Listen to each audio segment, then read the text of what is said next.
Assalamualaikum warahmatullahi wabarakatuh.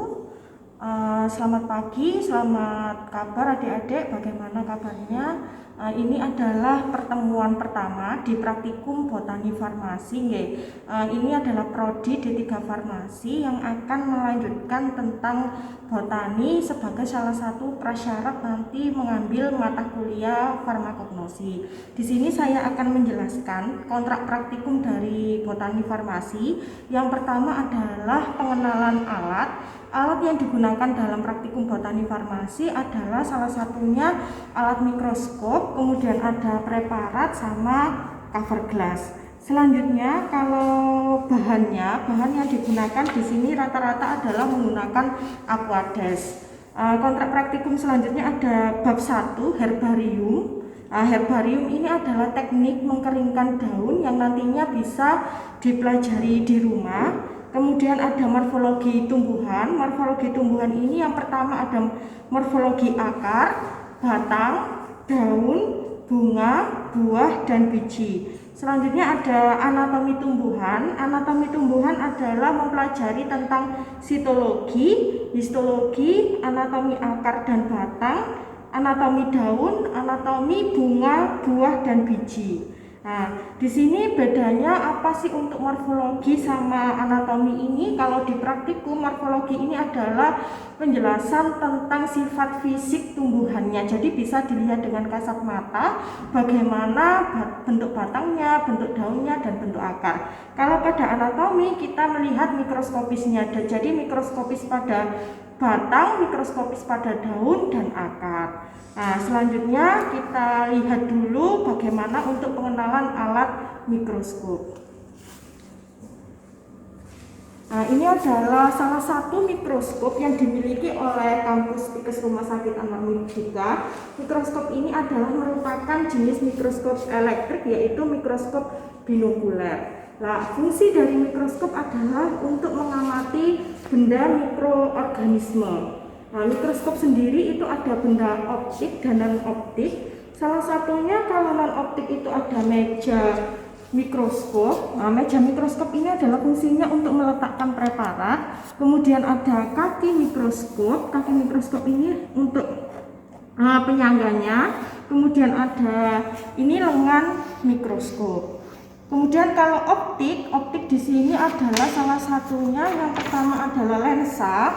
Lensa ini ada lensa okuler. Lensa okuler ini fungsinya adalah untuk mencari bayangan sehingga bisa menggunakan perbesaran, biasanya yang paling kecil adalah 10 kali sampai 50 kali. Kemudian ini adalah lensa objektif yang dekat dengan objek. Nah, ini bisa diputar-putar. Jadi untuk pengamatan mikroskop itu yang paling terkecil sendiri ada 40 kali, kemudian ada yang paling kecil sendiri adalah 10 kali, 40 kali, sama 100 kali. Kemudian selanjutnya optiknya ada ini diafragma. Diafragma ini adalah untuk mencari bayangannya. Nah, ini menutup membuka mencari bayangan. Kemudian ini ada cermin. Nah, untuk salah satu di mikroskop bagiannya yang untuk memfokuskan ada mikrometer. Nah, ini adalah mikrometer. Kemudian selanjutnya ada makrometer. Jadi makrometer itu untuk menaikkan dan menurunkan. Kalau sudah ketemu bayangan baru difokuskan menggunakan mikrometer.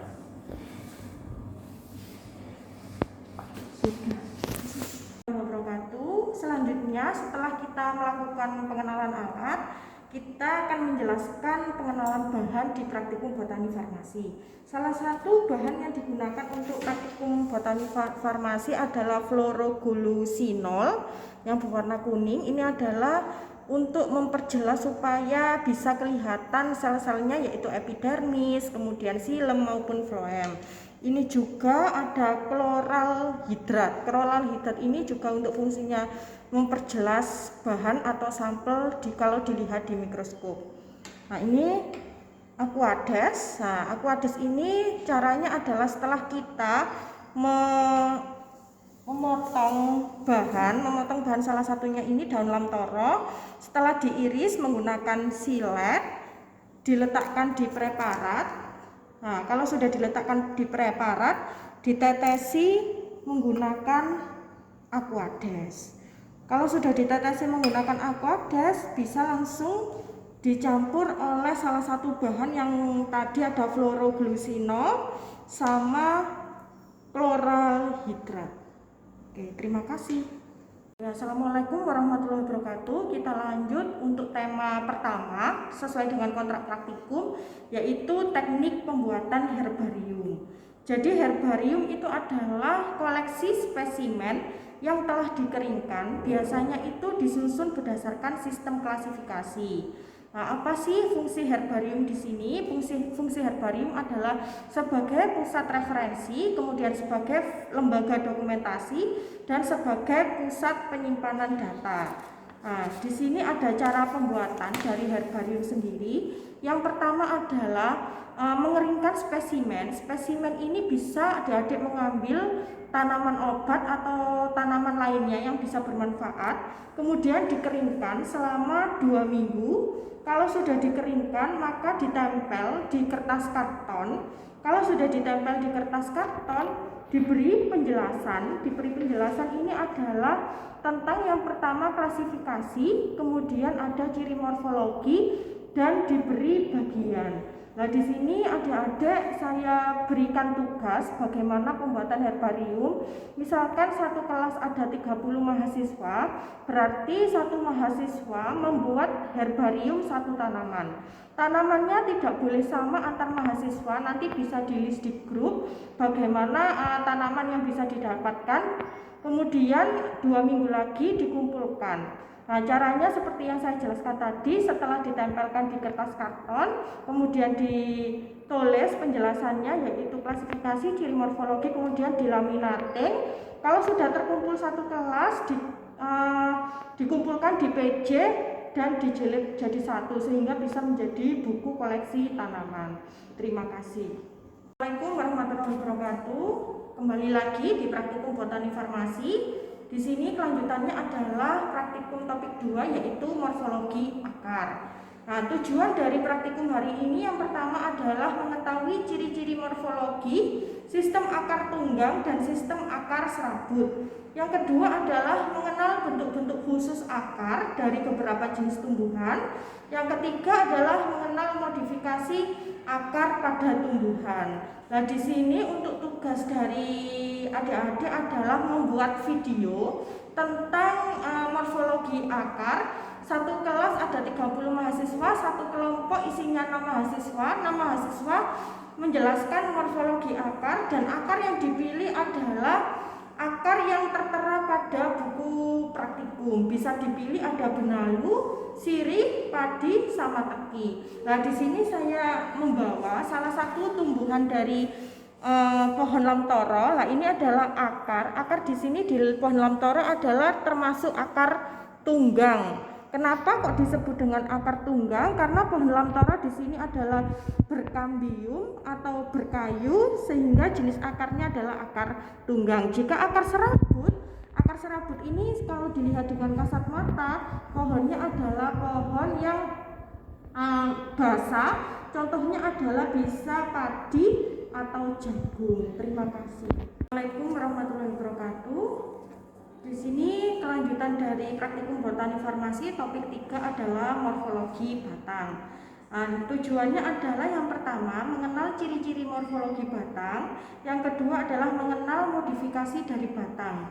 Bahan yang diperlukan dalam praktikumnya adalah ada bayam, kemangi, mentimun, teki, kaktus, rhizoma lengkuas, umbi bawang merah, umbi kentang, dan batang mawar. Ini juga sama dengan morfologi dari akar. Membuat video untuk tugasnya. Kelompok 2 adalah tentang batang. Satu batang bisa dijelaskan beberapa ciri morfologi. Di sini ada tadi sama pohon lamtoro, batangnya adalah dia batang lunak atau batang dia adalah batang berkambium. Terus ada topik 4 adalah morfologi daun. Morfologi daun di sini yang pertama mengetahui ciri-ciri morfologi daun dan alat tambahannya. Bahan yang diperlukan ada sirih, jagung, mengkeludu, karetan, bunga pukul 4, waru, pinus, cocor bebek, dan lidah buaya. Nah, untuk morfologi daun ini ada juga jenis daunnya dibagi dua, daun tunggal sama daun majemuk.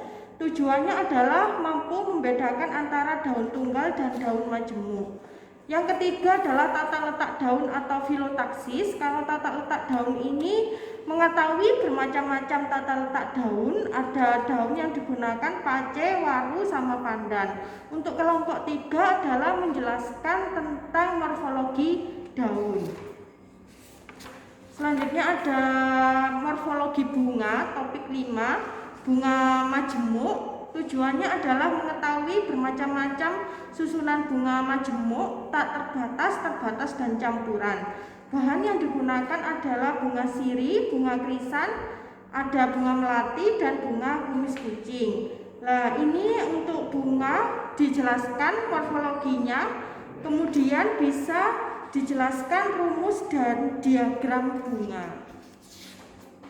Yang terakhir dari morfologi tumbuhan ada buah. Kalau buah ini adalah mengenal tipe-tipe buah semu dan buah sejati. Kedua adalah mengenal bagian-bagian dari biji. Bahannya ada padi, jagung, nangka, tomat, sama apel. Bagian-bagian buah itu contohnya ada exokap, kemudian ada endokap sama mexokap.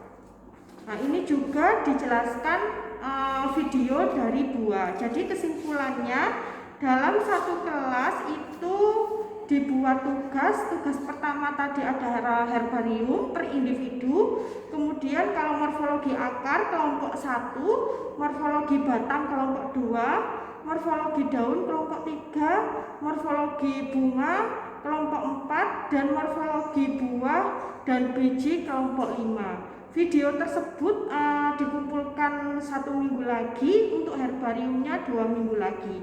Terima kasih atas penjelasan saya. Wassalamualaikum warahmatullahi wabarakatuh.